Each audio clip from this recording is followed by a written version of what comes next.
Ayan buddy, good morning sa inyong lahat. At ayan, kung makikita nyo, ayan, nagsisegregate tayo. Ayan, talagang napakasipag naman ng taong yan. Gumagawa ng mga gawaing bahay. Ayan, nagkukolekta ng mga basura sa mga pinagtumpukan. Ayan buddy, kung makikita nyo, napakadami. Napakadami nating nakuha at ngayon kukuha pa tayo ng marami para maging malinis ang ating kapaligiran. Ayan buddy, ayan, sobrang dami. Ayan, mga plastic, buti, papel. Ayan, hinihiwalay natin buddy para hindi kumalat sa ating kapaligiran.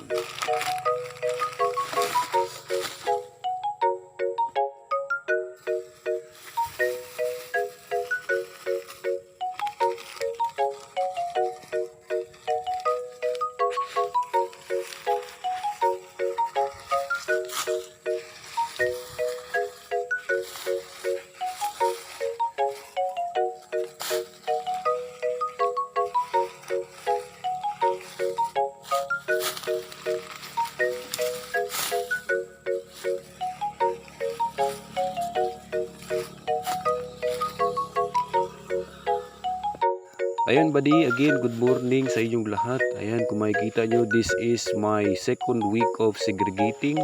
Ayan, kung nakikita nyo, hinihiwalay natin yung mga basura. Ayan, papel, plastic, mga bote. Ayan, kung ano pa dapat yung mapakinabangan. Yan, hinihiwalay natin yan mga buddy. Ayan buddy, yan mga papel.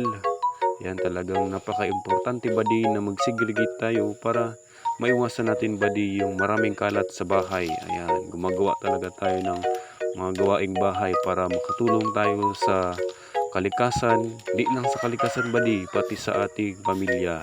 Para maiwasan natin buddy yung mga sakit-sakit buddy. Ayan, ayun, nakita nyo, inihiwalay ko dyan buddy yung mga plastic at mga bote. Ayan buddy, kung makikita nyo dito, nilalagay ko na sa sako na dapat paglagyan ng mga plastic. Yan, lagay natin yan dyan para hindi magkalat-kalat sa ating kapaligiran. At dito naman buddy, kung makikita nyo, yan, digpit na natin yung mga papel. Ayan, papel yan buddy. Kita nyo, yan, papel ng Chicken Joy buddy. Yan, mga papel, mga bond paper, ayan. Ayan buddy, ligpit natin, yan, pati yan. Oops. Ayan buddy, kupimit yan, plastic yan buddy, hiwalay natin yan. Ayan, yan, safeguard, papel. Yan, buddy, yan, safety na yan buddy. Lagay natin sa sako para, yan buddy, kung makikita mo dyan buddy, yan, hiwalay natin yung mga buti din buddy. Yan, maaari pa yan mapakinabangan, gawing bakod, ayan, gawing lalagyan ng tubig. O pwede mo pa ba yan lagyan ng tubig buddy?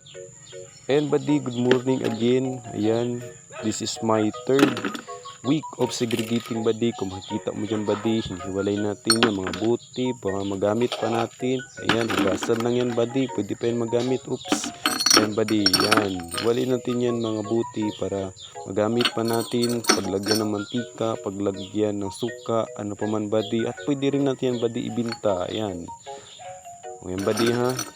Yan, yan ang tamang pag-segregate buddy ng mga buti. Ayan, pwede natin yan pagkakitaan buddy, kaya iligpit natin yan at hugasan natin, binta natin sa mga ngalakal buddy, ha? Ayan, dito buddy, hiwalay na natin yung mga buti. Yan, buti ng royal, mga plastic na buti. Yan, pwede rin yan buddy ibinta, kaso lang, mamura lang yan buddy. Ayan, kita mo yan, hiwalay na natin buddy. Ayan, dito buddy, good evening. So this is my last and fourth week of segregating buddy. Kung makikita mo yan buddy, ang daming basura. Ayan, mga parcel, mga buti, mga plastic buddy. Ayan, yun yung dapat nating ihiwalay buddy. Ayan, yan buddy, yan, ihiwalay na natin buddy. Yan, napakasipag talaga natin buddy. Kahit gabi, tayo buddy, naga-segregate tayo buddy. Ayan, tamang-tama yan buddy. Very good. Ayan buddy, ayan buddy, ilagay na natin sa tamang lalagyan buddy yung mga plastic na yan buddy. Yan, tamang lalagyan buddy para makatulong tayo again sa kalikasan at maiwasan natin buddy yung mga sakit-sakit buddy. Ayan, digpit natin yung buddy. Yan, sa tamang lalagyan, mga parcel, ayan, mga balat ng spaghetti. Ayan buddy, balat ng skyflakes. So, napakadaming basura, di ba buddy?